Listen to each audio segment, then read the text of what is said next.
Of course. Below is section 1 of the script, following your outline with a minimum of 760 words, focused, emotionally rich, and written for faceless voiceover delivery, tight, direct, and free from fluff or repetition. I never expected to feel anything again, not like that. Not at this age. Not in this house. You spend years building a life with someone, and one day you wake up and realize it's just habit. George and I weren't unhappy. But we weren't anything, really. He retired 2 years ago, and since then, our conversations had shrunk to weather reports and grocery lists. We lived side by side, like neighbors sharing a mortgage. Then Caleb came back. It was supposed to be temporary. His dad asked if we could host him for a few months, just until he figured things out after moving back from London. I said yes without thinking much of it. He was just a kid last time I saw him, full of energy and loud music. But when he showed up at the door, suitcase in hand, I barely recognized him. He was a man now, tall, calm, polite, with this quiet confidence that made the air shift when he walked into a room. He smiled when he saw me. Nana H., he said, like it was some private joke between us. I laughed even though I didn't understand it. The first week was simple. He unpacked, kept mostly to himself. But he was thoughtful. Made his own coffee, washed his own dishes, even offered to mow the lawn. George barely noticed. He spent most of his time in the garage tinkering with things that never seemed to get fixed. It was Caleb who asked how my day was. Caleb who laughed at my old stories. Caleb who looked me in the eye and actually listened when I spoke. I wasn't looking for anything. I didn't even know I needed anything. But it started small. A shared glance over dinner. A touch on my arm that lingered a second too long. One afternoon, we were folding laundry together, and I caught myself staring at his hands. I felt like a schoolgirl, embarrassed and breathless. The guilt came quickly after. I wasn't supposed to feel this way, not about him. Not at all. I blamed the quiet. The boredom. The years of being unseen. But it didn't stop the ache. It didn't stop the flutter in my chest every time he entered the room. One night, we were watching a documentary. George had gone to bed early. Caleb sat beside me on the couch, not too close, but close enough that I could feel the heat from his arm. We were both quiet. Then our hands brushed when we reached for the remote at the same time. Neither of us moved. I should have. I should have pulled away, made a joke, anything. But instead I sat frozen, heart racing, breath shallow, waiting for something, anything, to break the silence. Eventually, I stood and went to the kitchen, pretending to need water. I stared at the sink, gripping the edge of the counter like it could anchor me. What was I doing? What was wrong with me? That night, I didn't sleep. The next evening, I heard Caleb arguing on the phone. His voice was low but tense. Something about trust. About someone named Lena. After the call, I found him outside, smoking. He never smoked before. I stepped out quietly, unsure of what to say. He looked up and said, "Sorry. Just needed air." I nodded and stood beside him. The night was cool. We didn't speak for a while. Then he said, "Do you ever feel like you're just existing?" I didn't answer right away. Because the truth was too heavy. But eventually, I said, "Every day." He looked at me then, not with lust, not with pity. With understanding. Like he knew exactly what I meant. When I went to bed, I didn't tell George. Of course not. He didn't ask how my night was. He hadn't asked that in years. He was already asleep, mouth open slightly, snoring softly like always. I lay awake, staring at the ceiling, haunted by the look in Caleb's eyes. Not because it scared me, but because I saw myself in them. And that terrified me more than anything else. Something had shifted. And I knew, even then, nothing would be the same again. Let me know when you're ready for section 2. Of course. Here's section 2 of the script, continuing directly from the emotional tone and pacing of section 1. This section maintains tight storytelling, clear progression, and focused quality, written to be voiced over in a faceless video, with at least 760 words and no repetition or unnecessary filler. I avoided him for the next 2 days. I made excuses to stay in my room or disappear into errands that didn't need doing. But even from behind closed doors, I could feel the tension pressing in from the edges. Every time I passed him in the hallway, I felt his eyes linger a second longer than necessary. And every time, I felt my breath hitch in ways it hadn't in decades. The third night, I found a mug of chamomile tea on the counter, steam still curling above the rim. I hadn't made it. A small sticky note was tucked underneath. Didn't know what you liked, so I guessed. Hope I got it right. It was in Caleb's handwriting. I stared at the mug for a long time. Then I drank every drop. Later, he joined me in the kitchen. We didn't speak at first. Just the sound of the refrigerator humming, the soft clink of his spoon in a bowl. Then he said, "I didn't mean to make you uncomfortable." I looked up, startled. He wasn't looking at me. "You didn't," I said. And I meant it. Because it wasn't discomfort I felt, it was guilt. Longing. Confusion. Shame. We talked a while. About nothing, and yet somehow everything. He told me how his father never really knew how to raise him. How his mom remarried too quickly. How Lena cheated on him and made him question whether he was ever enough. I listened quietly, nodding at all the right places, but what stuck with me most was the way he looked, worn, hurt, vulnerable. I recognized it instantly.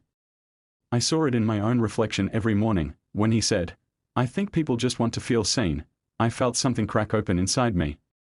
It wasn't lust. Not in that moment. It was recognition. That aching need for connection, buried for so long under decades of routine and silence. That night, the power went out. Some transformer blew in the neighborhood. George had already gone to bed, unfazed. I lit 2 candles and found Caleb sitting in the dark, legs crossed, his phone dead beside him. "Guess we are roughing it tonight," he joked. We sat across from each other, a small flame between us. I poured us wine. He asked me what I'd wanted to be when I was young. I said a writer. He said he could see it. Said I had a voice people would want to hear. I don't know how long we talked, or when the mood shifted, but eventually he reached across the table, his fingers brushing mine. I didn't pull away. I should have. But I didn't. Instead, I looked at him, really looked, and he looked back with something that was far too honest to be harmless. He said, "You deserve more than silence." I whispered, "This isn't right." He leaned in just slightly, enough for me to feel the space between us disappear, and then it happened. It wasn't rushed or messy or dramatic. It was quiet. Careful. As if we both knew it was a mistake but needed it anyway. The moment it ended, I pulled back like I'd been burned. I stood up, heart racing, blood pounding. "I can't," I said. "This can't happen." He didn't argue. He just nodded, eyes down, saying nothing. That hurt more than if he had begged. The guilt settled in immediately, thick and cold and unforgiving. I couldn't look at myself. I couldn't look at him. I couldn't even speak to George without feeling like a liar. Which I was. I spent the next day cleaning everything, windows, floors, drawers that hadn't been touched in years. Like scrubbing the house might somehow scrub away what I'd done. Caleb tried to talk to me. Once in the kitchen, once near the stairs. Each time I found an excuse to walk away. It wasn't fair. Not to him.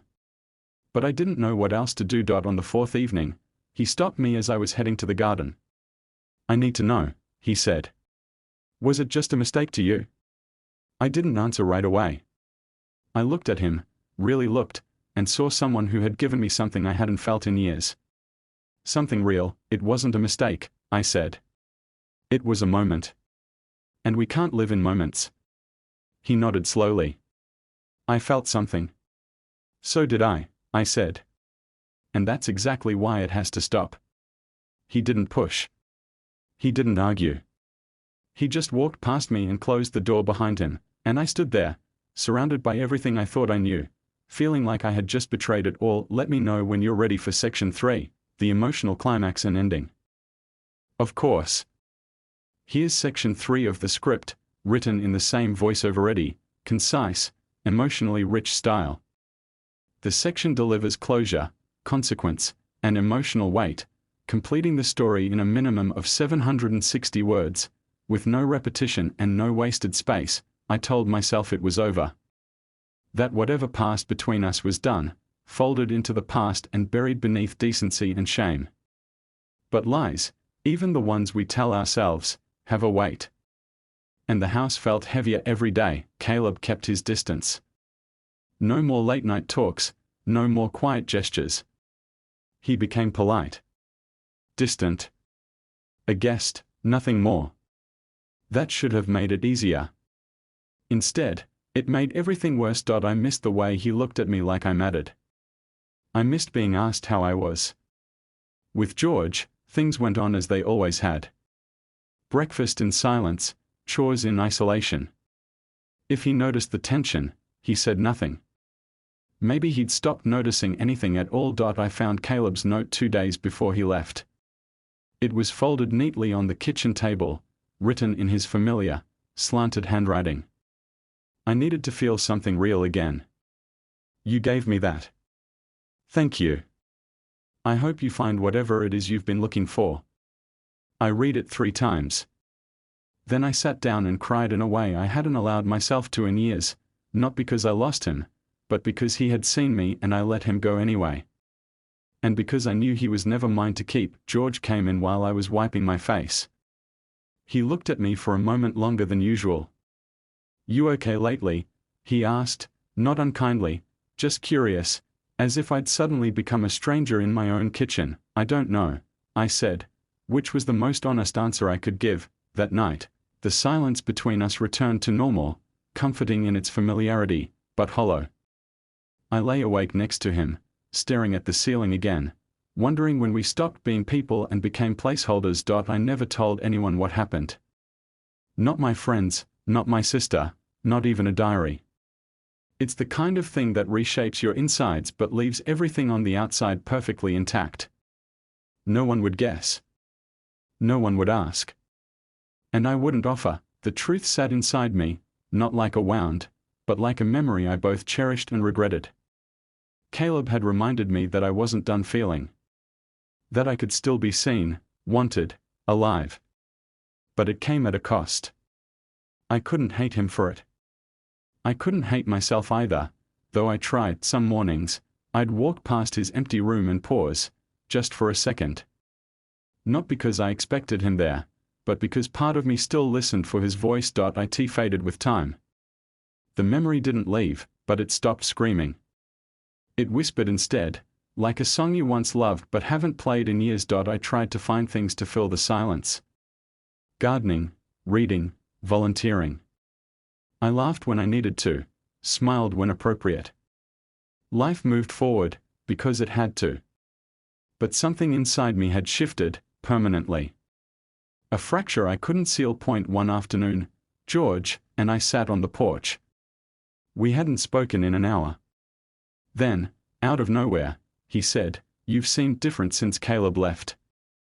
I paused, unsure how to answer. He reminded me of things I'd forgotten. George didn't ask what. Maybe he didn't want to know. Maybe he already did. We sat there, side by side, the breeze passing between us. Not touching. Not speaking again. But for the first time in years, I realized how far apart we really were. I thought infidelity would feel like fire, like chaos. But it felt like stillness. Like a single breath you hold too long, until it burns. I don't know if what I did was love. I don't think it was. It wasn't lust either. It was something in between, some quiet, desperate craving to be visible again, and now, I live with it. Not in shame.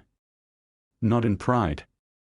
Just reality. People talk about betrayal like it always comes with intent. Like it's calculated, cruel.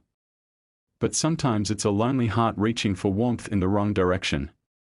Sometimes, it's the kindest eyes in the house that tempt you, simply because they still see you. That was my mistake. Or maybe it was my awakening. Either way, it happened, and now, every day, I choose silence. Not because I have to, but because if anyone ever asked, I wouldn't know how to explain what it means to feel alive and ashamed in the same breath. So I say nothing, and keep it all where it belongs, inside. This completes the story with the weight, introspection, and finality fitting for the theme. Let me know if you'd like this adapted into voiceover timing, background music suggestions, or turned into a storyboard script for video production. Certainly. Here's section 4 of the script, continuing naturally from the previous acts with fresh emotional perspective, sharp narrative progression, and at least 760 words, keeping it lean, focused, and faceless voiceover ready. This section extends the story without repeating, deepening the internal consequence and aftermath. Months passed. Seasons shifted. Life, as it always does, continued. But something in me remained paused. I went through motions, fulfilled routines, smiled in conversations where nothing truly touched me. George and I celebrated our anniversary with a quiet dinner, two people honoring the idea of a commitment rather than the emotion behind it. We shared dessert. Not a single word about love was spoken. I thought distance would dull everything. That the further I moved from what happened, the less it would matter. But it didn't fade. It just settled differently. The memory of Caleb no longer hurt sharply, it ached in a dull, persistent way, like a song I could no longer hear but still remembered how to hum. One morning, I got a letter. A real one, handwritten, addressed to me with familiar handwriting I hadn't seen in half a year. It was from Caleb. Short. Careful. He wrote that he was doing well. Working again. Trying to be better, more grounded. At the end, he thanked me again. Said I'd shown him something he hadn't understood before. That connection, even fleeting, could still be sacred. I read it once. Then again. Then I tucked it in the back of a drawer no one uses. I didn't respond. What would I say that wouldn't risk undoing what I've spent months containing? That night, George asked if I wanted to watch something together. I said yes. And for a moment, we were two people in the same room, trying to fill the silence with anything but truth. I watched the flicker of the television, but my mind was elsewhere, retracing steps, moments, words I didn't say but should have. I wondered what it would feel like to speak honestly without destroying everything in the process. The guilt had evolved. It no longer screamed betrayal. It whispered missed chances. Not with Caleb, but with myself. There were years of me I never explored. Parts of myself I let go to keep a marriage running, to keep peace, to not cause waves. That mistake, that single decision, had cracked open the truth of it all. I started writing again. Quietly. In a notebook I kept hidden. Nothing fancy, just thoughts. Fragments. Memories. Feelings I couldn't say aloud.